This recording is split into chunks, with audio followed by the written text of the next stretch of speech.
It's day 1 of the Christmas Hemisphere Games. This is my TBR and I'm immediately changing from it. So guess who forgot that she has a review book that needs to be reviewed by the end of next week. So now my first read is going to be The Part About the Dragon Was Mostly True. It does seem like a comedic book, so it may count for the read a lighthearted read prompt. So I won't entirely fail the readathon. And then hopefully I get through that quickly and then I can get on to my actual TBR books, because literally I put this one on every readathon TBR and I never read it. Anyways, I'm Kat and I am one of your Southern Hemisphere hosts. This readathon just like snuck up on us like it's already December 5th. How did that happen? It's almost midday and I went to the hairdressers this morning and got my hairs cut. Feels so nice and soft. I also got a quote for what I want to do to my hair next time and I am excited.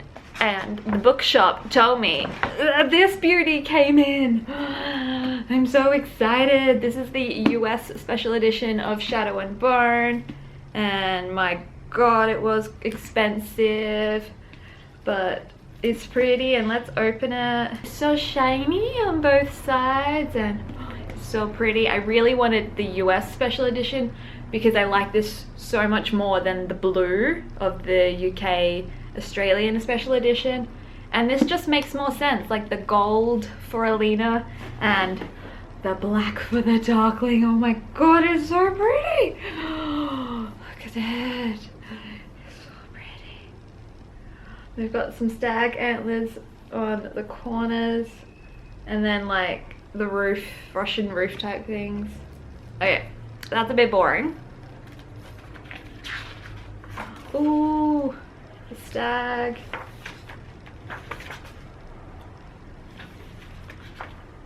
All the paper, like, of just the normal pages is super thick. I always read like the stealing warning that's written on the page with everything here. And this one says, if you were given to pilfering the occasional sweet roll or summer peach, you may anger the baker and vex the farmer. But should you steal or damage this novel, you will be cursed by book imps who will turn all you drink into ink and all you eat into wet paper, and who will whisper every plot twist in your ear before you reach the end of the story. So basically, don't steal books. And then, oh, that's pretty. There's the map. It's gotten a bit fancier. Oh, I think are we zoomed in a bit more as well, because this is the unsea. I feel like we're more zoomed in. We're only seeing like really, like we're not seeing all the islands over here.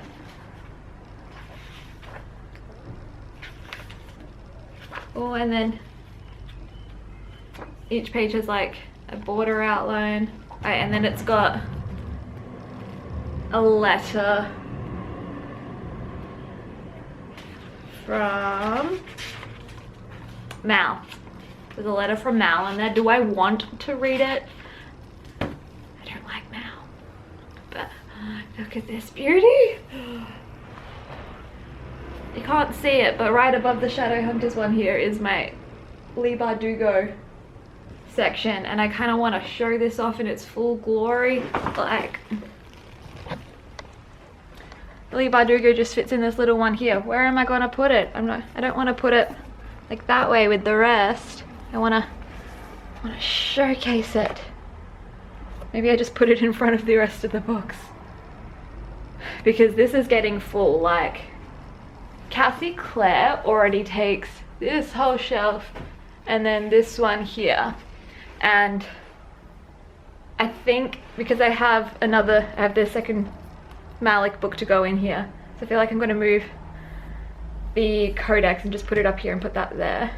But then when Chain of Iron shows up, that's supposed to go here and there's no room, so all of this is going to have to move to over here, and then there's going to be like 3 shelves of just different Shadowhunter books. So, well, I say different, these are just special editions. On the way to the supermarket, I walked past people dressed as zebras doing the nutbush. Okay, so I need to put this on the bookshelf, and I think to show all of the Leigh Bardugo books, I'm gonna have to move Leigh Bardugo over here And then I'm probably gonna move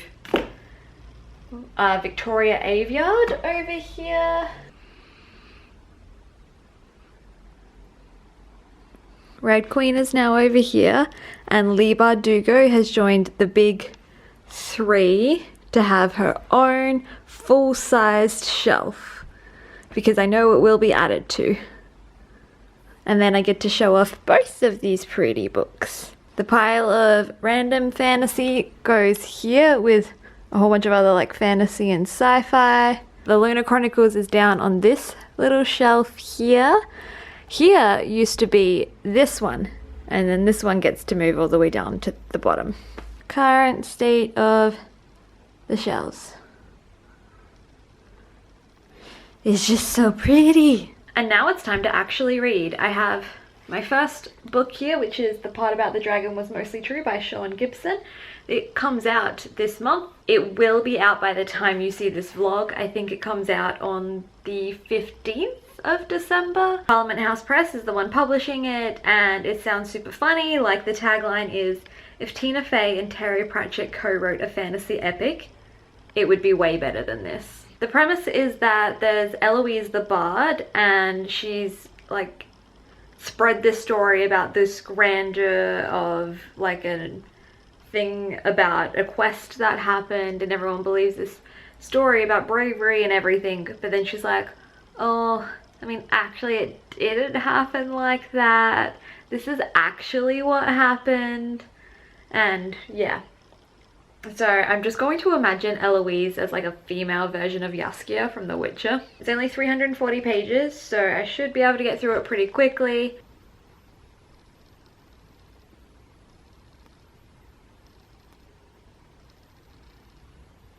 So far it's literally like just been exposition. Like I'm currently in the middle of this part where it's like explaining why she's referring to the place she is as both a town and a village, and it's just very exposition-y in a Nevernight Footnotes kind of way, just less adult.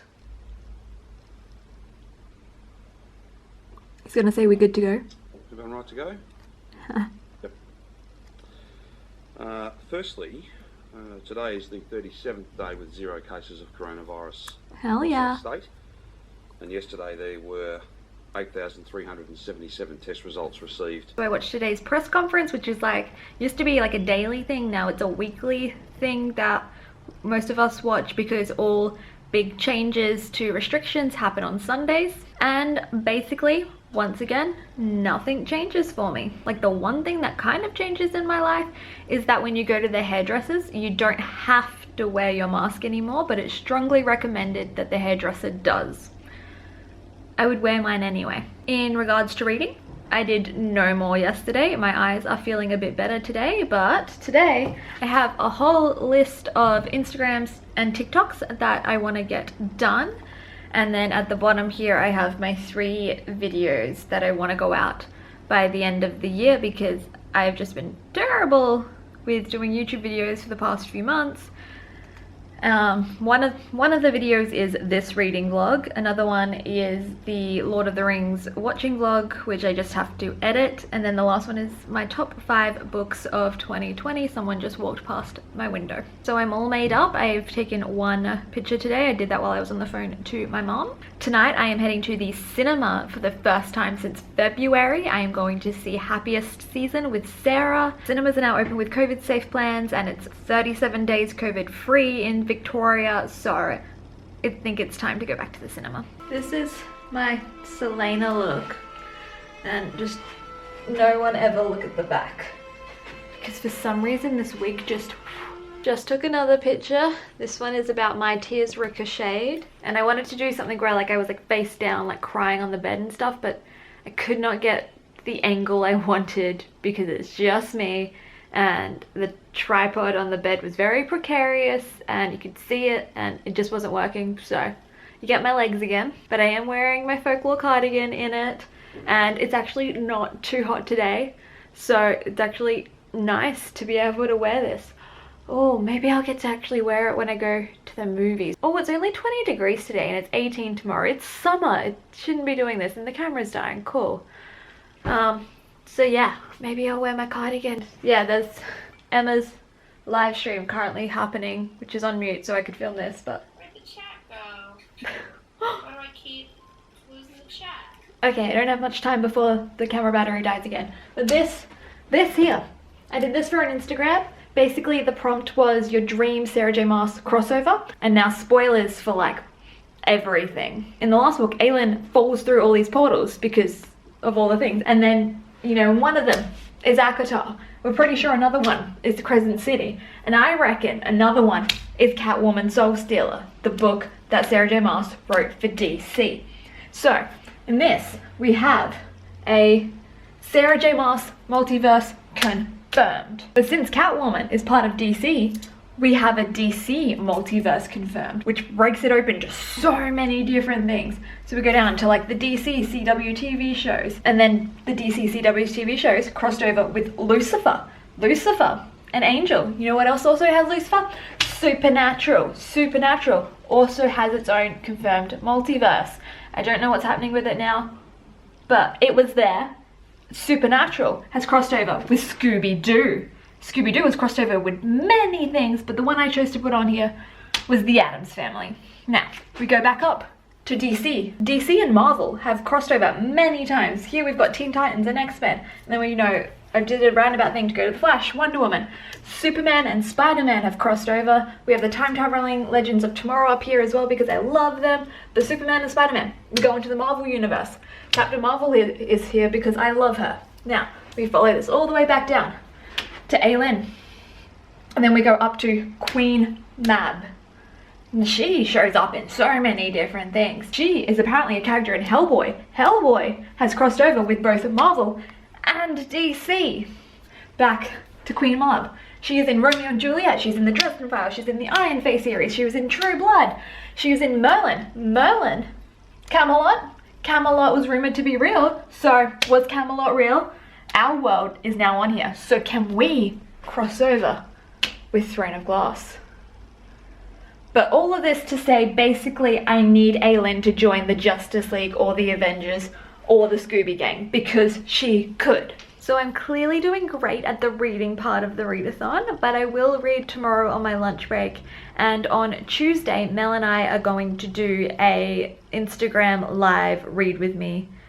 So hopefully some people show up to that. About to go leave to meet up with Sarah, and yes, I do have my mask in my bag to wear on public transport and in the cinema. And so I'm clear, I'm only advocating going to the cinema if you are in like Australia or New Zealand. And I guess if there's any other places where they've almost eradicated it. If you are in the US, please don't. Just stay home because you guys need to keep yourselves safe. And you know what? Same for the UK, like, just don't go out unless you have to. Like, that's how we got rid of the virus. We stayed home. We get in the car and Sarah immediately puts this brilliance on. And you use your pain, 'cause it makes you you. I wish I could hold you. So good. Yes, that's Sarah. Yeah. I just kind of want the bass to drop. Get up, get out, be like that spark. You know, blue and sky. Wake up. To the homebodies and house proud, we say there should be a little bit of you in everything you do. That makes sense. I didn't see that. Just got home from the cinemas and I loved the movie. I love Kristen Stewart. It was great to see Sarah and actually catch up with one of my friends, and it's nice starting to see everybody again because I got to see Kate last weekend and now Sarah. And just being at the movies, like insert it's been 84 years gif, but also like it was like we'd never stopped going because it was so like there's just like the smell of popcorn and sitting in a room with other people and hearing people react and to the movies. It was just so nice. And now I just have a lot of movies I need to go see. So if you are in a place with no or next to no COVID cases, go see Happiest Season. If you aren't, I think Americans can watch it on Hulu, and then the rest of the world just see it when you can because it was so good. And I have seen some tweets about how people wanted it to end differently, and like I knew exactly how it was going to end because it's a rom-com, so obviously. But yeah, I kind of agree with those people. It is Tuesday afternoon / evening. It's almost like 6 p.m. I've only read like 60 pages of the book so far. It's on my iPad here. I've been at work the past 2 days. Nothing interesting's happened. My Instagram live read with me is supposed to be starting in like 14 minutes. And Mel can't make it now, so I'm trying to find another person, like literally any person, to join me because I'm gonna feel super weird if it's just me. But if it ends up being just me, I'll probably be live for like 10 minutes instead of like the 30 I was planning. Because I don't think anyone's gonna show up. Like, I don't imagine anyone would stick around, and this is kind of an awkward time as well. Like, I got home from work like 40 minutes ago, but we'll see that. Maybe I'll get some reading done, maybe some people will join.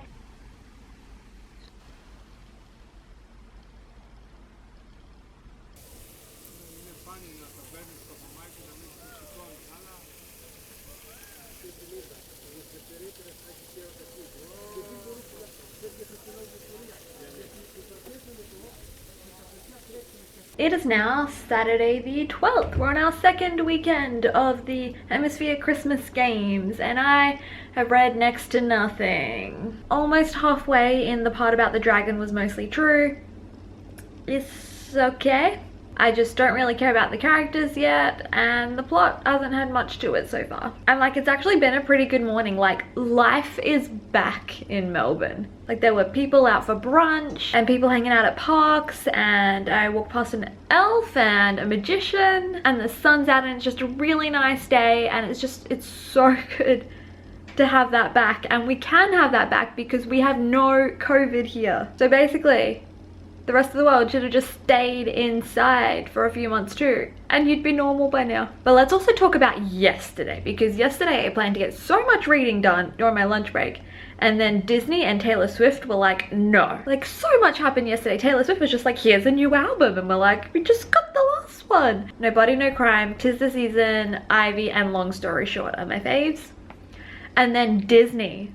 Oh my god, Disney was like, here is everything we're doing for the next few years, and I am so pumped. And I'm just so happy as well. Like, we're getting Captain Marvel, we're getting Miss Marvel, She-Hulk, WandaVision, Ironheart was announced, and we're getting so many like female superheroes that I wish we had when I was a kid and a teenager, and I'm just so excited. Tonight at 8 p.m. is our live read along on Ellie's channel. Hopefully that goes well, and I'll get some reading done today because the plan for the rest of my day today is to film the rest of the TikToks and take the rest of the Instagrams that I did not take last weekend. Oh, and I've also bought The Greatest Hit by Will Kostakis. While I was out, I went to a bookstore. It was great. This was only like $3, and I was like, okay.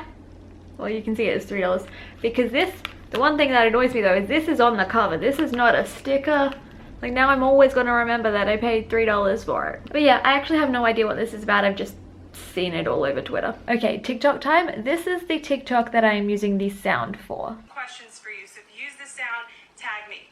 Name a show that got canceled way too soon and you're still upset about it. Name a show you just finished watching. Name a show you are currently watching. And of course, because it's me, I couldn't just sit there and say the answers. I had to make things difficult for myself. So basically, I'm going to dress up inspired by each of the shows that my answer is, and then I'm going to attempt fancy transitions. I've never done that before, and this is a very fast-paced TikTok. So I have all of my outfits that I'm going to change into, and yeah, hopefully this works out. If it does, here's the final product. My fellow TV addicts, I have some questions for you. So if you use this sound, tag me. Name a show that got canceled way too soon and you're still upset about it. Name a show you just finished watching. Name a show you are currently watching. Name a show you want to watch next. And you know what? I think that's the only thing I'm filming for today. I know I am going to finish the part about the dragon was mostly true in this readathon because I have to, because the review has to go up. But you know, once again, I will not end up reading To All the Boys I've Loved Before when I put it on my TBR. So this is going to be my Christmas snack. It's not really a traditional Australian snack, but I couldn't be bothered going out and actually finding something and buying something specifically for this. But this is a cherry ripe ice cream, and cherry ripes, I don't know if they have them elsewhere in the world, but I find them very Australian because my parents always have them. And you know, ice cream, summery snack, Christmas, summer snack. Anyone's watching and wants to like leave a comment and let us know, that would be great. Yeah, this is the first time we've been a live thing together, so yeah, we'd love to see hear from you guys as well. I got like a fair amount of reading done in the 2 sprints. It did join in, and I have to charge my iPad now. But I'm on page 168 of this now, which is pretty much exactly halfway, I'm gonna say. And I need to read the rest of it tomorrow. I hit peak Melbourne today. I'm wearing all black. I was carrying a reusable cup and I was on the tram. Could I be more Melbourne? Like, this is what I looked like.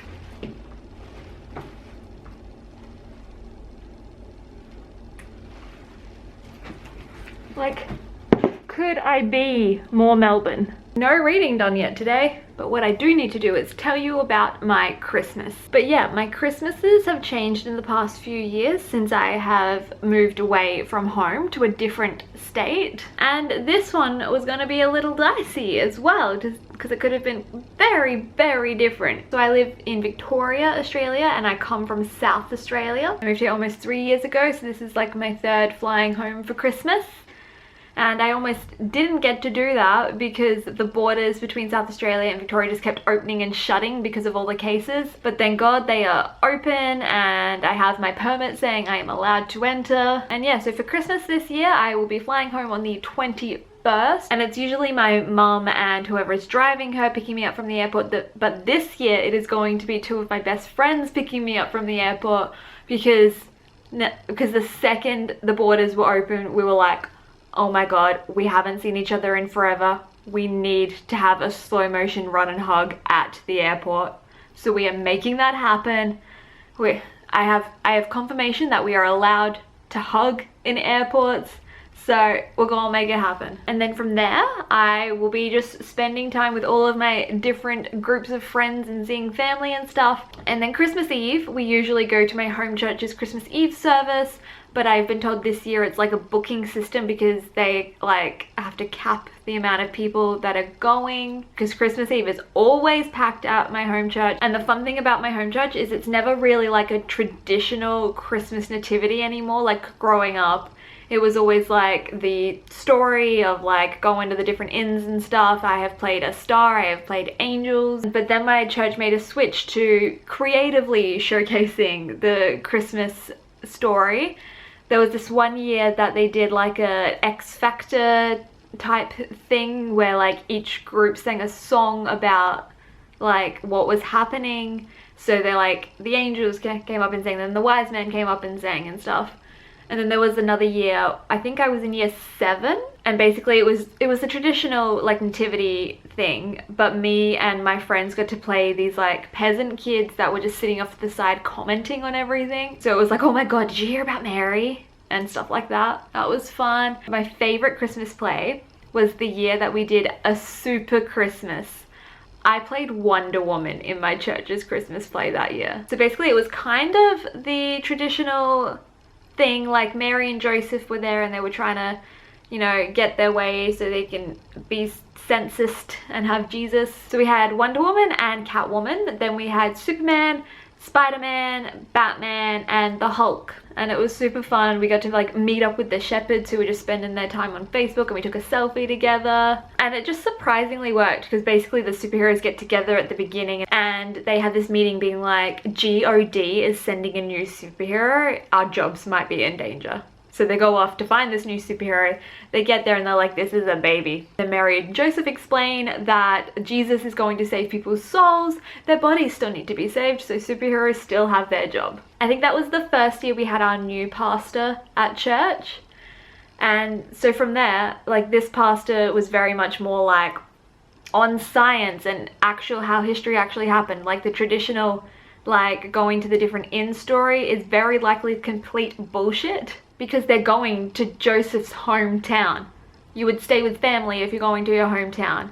And then, so now we do like a more historically accurate version of the nativity story, where they go to stay with his family. And the way that the houses were built then was that you had like one room and then you had like a guest room. That guest room was already filled by other guests, so they had to stay in the main room with everyone else.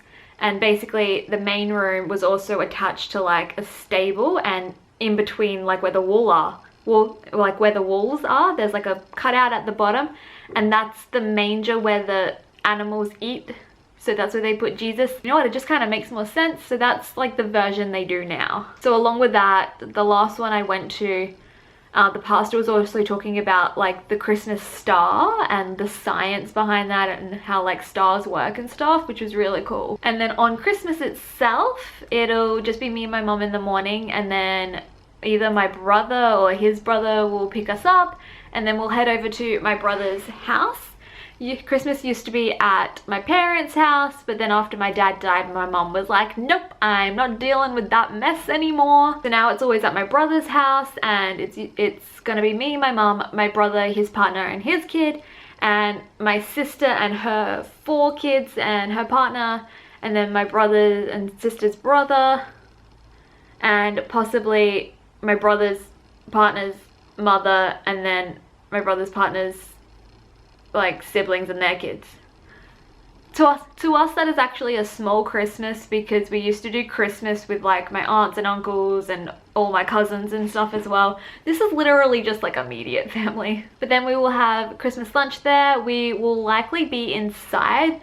So we have tables inside and outside. It really depends on the weather. If we sit outside, if it's under like 35 degrees Celsius. If it gets any higher than that, we sit inside, and we sit with the aircon on, and everyone's in like shorts and tank tops. And we still have like the traditional like roast and veggies and stuff, but we also have salads and like a barbecue going, because like it is hot on Christmas. Like, I don't remember the last time we had a Christmas that wasn't under like 40 degrees. And depending on if everyone's there or not, we'll do presents either before or after we eat. My brother has to hand out the presents every year. It's been that way my entire life. He just wants to be Santa. Yeah, we do that. There was like growing up, I'd also like play with my toys. Sometimes we'd have like water fights, and I'll have the sprinklers going and running through the sprinklers. There's always beers and vodka cruises to drink. By like mid-afternoon, everyone's just like underneath the aircon, just like, it's so hot, we can't do anything. And then sometimes we hang around and have leftovers for dinner, but it's likely that me and my mum will just head back home, and then we'll eat whatever is there, and I'll make her maybe watch Julie and the Phantoms this year, because I'm making her watch that while I'm back so I can watch it for a 5th time. Christmases are pretty chill despite the weather being incredibly hot. I need to finish this goddamn book today. Like, I technically have a couple of days to finish it, but because I want to finish it within the readathon, I need to finish it today. I have 172 pages left. Okay, so my camera battery died, so I'm filming this ending on my phone. I still haven't finished the book, but I plan on tonight. Just wanted to film this before I take the makeup off. I absolutely did not read my original TBR at all. While I may not overly be enjoying this book, this readathon was fun to host with all of my co-hosts. I had never done live read-alongs before, so I've done them on Instagram and on YouTube. They were fun to do. I was kind of terrified about the Instagram one though, because like for a while it was just me, and I'm hella awkward when it is just me live. Jenna joined in for that one, so thank you, Jenna.